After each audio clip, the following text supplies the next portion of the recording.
Mustaqillik jarayonda parvarish qilinadi degan gap bor. Bunga qanaqa qaraysiz masalaga? O'zi aslida mana shu tor koridor asarida erkinlik bu jarayondir deydi. Ya'ni erkinlik bu dinamika. Shuning uchun erkinlik dinamika ekan, tabiiyki mustaqillik ham dinamika. Mustaqillik bu jarayon. Nima degani? Jarayon degani bu hamisha harakatda bo'lish kerak degani. Mustaqillik hamisha himoyada, muhokamada bo'lish kerak degani. Ya'ni mustaqillikni dinamikadan nima to'xtatadi? Avtoritarizm to'xtatadi. Ya'ni u aytadiki, shundoq ham yaxshimiz deydi. Ya'ni mustaqillik masalasini muhokama qilmanglar, biz o'zimiz yaxshi bilamiz deydi. Jamiyatga nima kerak? Jamiyatga nima kerakligini biz bilamiz deydi. Shuning uchun ham demokratiyalarning tepasi qaynab turadi. Xuddiki ertaga qulaydimi deb o'ylaysan. Janjal, to'polon, sabotaj, hamma narsa mana shu bo'lib yotadi va qarabsizki, bu jamiyatlar uzoq muddatli juda ham qayishqoq hisoblanadi. Ya'ni jamiyatning sotsial va siyosiy matosi tikan deydi. Ko'p narsani ko'taradigan bo'ladi. Qancha nima bo'lsa ham ko'taradi va bu masalani hal qila oladi. Shuning uchun, aynan shuning uchun ham mustaqillikni jarayon deyish kerak. Mustaqillik hamisha muhokamada bo'lishi kerak. Mana tasavvur Ester qanaqa mustaqillikni yo'qotdi? Oxirgi o'sha KPSSning sessiyalarini qarang. Hasanboy shu darajaga yetganki, mana bilganlar aytadi, nima qilmay qo'yishgan? Matn yozmay qo'yishgan. Oldingi nimalarni takrorlab yuradigan bo'lgan. Bir ikkita so'zni o'zgartirib, chislolarni o'zgartirib. An'anaviy. Ya'ni genseklar bir-biriga o'xshaydi ma'ruzalar. Borgan sayin bu nima degani? Bu reallikdan uzilish jarayoni degani.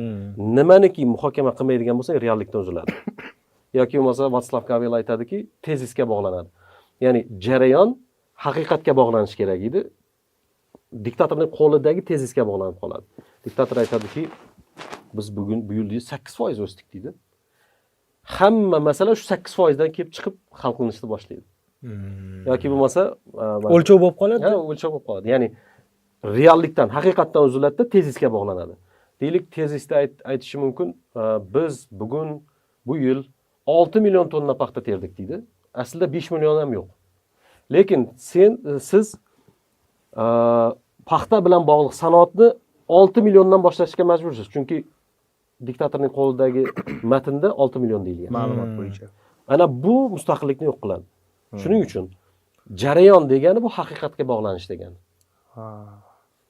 Diktatorning qo'lidagi unga berilgan ma'lumotdan emas yoki rahbarning qo'liga berilgan ma'lumotdan emas, balki haqiqatdan olib chiqib muhokama qilish bu jarayonni bildiradi. Demak, o'sha jarayon bo'lmasa mustaqillik qilinmaydi. Uzoq muddatli, demak, xayrlashaverasiz bu. Yoki bo'lmasa mana Xitoyda yaqinda Hasanboy shunaqa bo'ldiki, hatto Xitoyda ayrim nimalarni ochib ko'rsa, ballistik raketalarning bakini ochib ko'rsa, suv chiqqanda masalan.